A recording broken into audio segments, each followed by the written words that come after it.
तेजस्वी यादव बहुत उम्मीद के साथ दिल्ली गए थे। उनको लगा था कि दिल्ली जब जाएंगे और मीटिंग होगी राहुल गांधी और मल्लिकार्जुन खड़गे से, तो उसके बाद सब कुछ ठीक हो जाएगा और वो सीएम कैंडिडेट घोषित हो जाएंगे महागठबंधन की ओर से और किसी प्रकार का कोई टेंशन नहीं होगा। लेकिन जब वो मीटिंग के बाद बाहर निकले और मीडिया के सामने आए, तो जब उनसे सवाल किया गया कि क्या आप जिस चीज के लिए आए थे वो हो गया, यानी आप सीएम फेस आप घोषित हो गए, तो उन्होंने कहा कि टेंशन आपको लोगों की लेने की जरूरत नहीं है।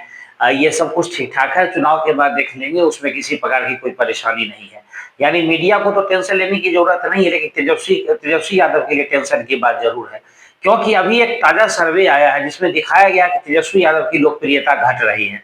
उसके पीछे कारण है कि जिस प्रकार से आपसी खींचातान हुई है कांग्रेस और आरजेडी के बीच में, उसे जो घमासान मचा है और जिस बात को लेकर के विवाद पैदा हुआ है, इन मुद्दों के कारण तेजस्वी यादव की लोकप्रियता में कमी आई है। और देखिए, जो लेफ्ट फ्रंट है, वो जो लेफ्ट पार्टियां हैं, मतलब उनका भी ये मानना है कि तेजस्वी यादव को सीएम फेस नहीं बनाना चाहिए चुनाव से पहले। वो इसलिए कि जो यादव वोटर है, जो तेजस्वी यादव को वोट करते हैं, उसके अलावा बाकी जिनको जो यादव की एंटी यादव है, अगर सीएम फेस के रूप में तेजस्वी यादव को प्रमोट कर दिया जाता है, तो वो वोट नहीं करेंगे और बाकी पार्टी जो चुनाव में रहेंगे, जो शिरकत करेंगे महागठबंधन की ओर से, उनको परेशानी होगी। दूसरी बात कि कहीं ना कहीं तेजस्वी यादव का अपने लालू यादव पिता का जो उनको जैसे राजनीतिक विरासत मिली है, उसी प्रकार से जंगल राज का साया भी मिला है।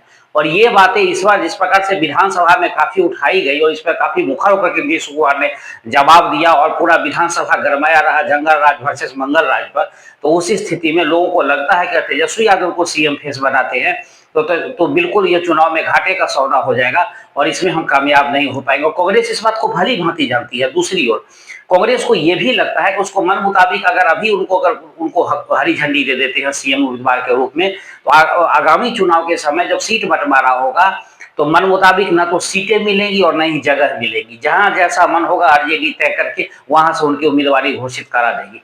तो इन सब चीजों से कांग्रेस पहले से अवगत है। इन धारणा को 1990 से, जब से मतलब आरजेडी के साथ उनका गठबंधन हुआ है, तब से उनको मालूम है कि क्या क्या लालू प्रसाद यादव करते आए हैं।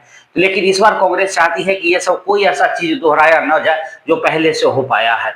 अब बात करते हैं कि अगर तेजस्वी यादव को सीएम फेस बनाने की बात होगी, तो सभी घटक दल से बात करने, तो कांग्रेस तो पहले से तैयार नहीं है। लेफ्ट में सीपीआई सीपीएम माले भी तैयार नहीं है। उधर पशुपति पारस की जो एंट्री होनी है, तो उनका भी मानना है कि चुनाव से पहले सीएम फेस बनाना ठीक नहीं होगा, क्योंकि उन्होंने एनडीए से नाता तोड़ लिया। अब वो महागठबंधन की ओर जा रहे हैं। जिस प्रकार से उन्होंने रैली की, अपना दमखम दिखाया, वैसे जब अम्बेडकर के कार्यक्रम को लेकर के उन्होंने एक सभागार में कार्यक्रम की, तो कुर्सियां खाली रह गई थी।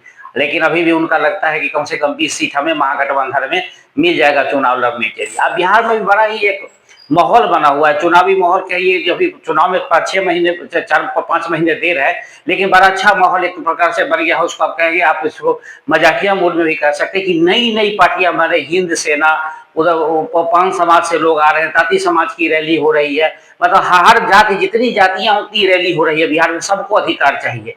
वो उसमें वो राहुल गांधी वाली बात आ गई, जिसकी जितनी हिस्सेदारी उसकी उतनी भागीदारी वाली समस्या हो गई है बिहार में।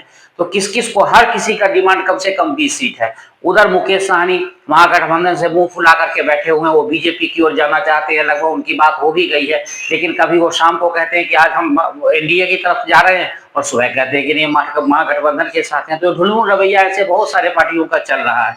प्रशांत किशोर की अब बात करेंगे, तो प्रशांत किशोर भी चुनावी उनको अगर आप बात करें, तो जिस प्रकार से जब तेजस्वी यादव दिल्ली गए थे, तो एक उनके आरजेडी के प्रवक्ता कह रहे थे कि प्रशांत किशोर भी इस महागठबंधन में आ सकते हैं।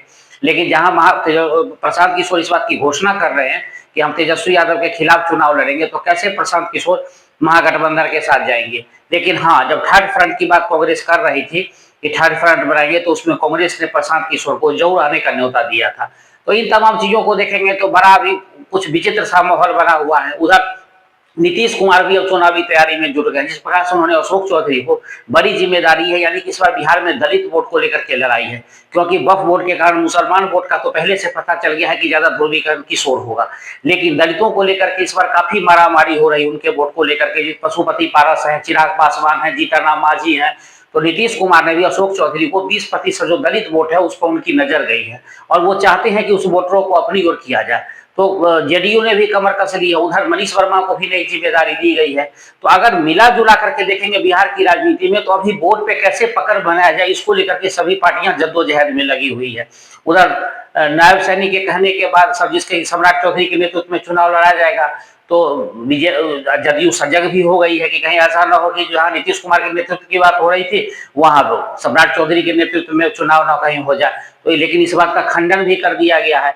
तो दोनों तौर से, चाहे वो एनडीए हो या महागठबंधन हो, अभी बड़ा पेशोपेश का स्थिति बनी हुई है। कमोबेश दोनों तरफ एक ही जैसा हाल है। लेकिन आगामी चुनाव में जिस प्रकार से अब रणनीति लोग बना रहे हैं, और जब सभी गठबंधन तय हो जाएंगे कि इतनी पार्टियां एक तरफ है, इतनी पार्टियां एक तरफ है, उसके बाद पता चलेगा कि असली खेल होना क्या है।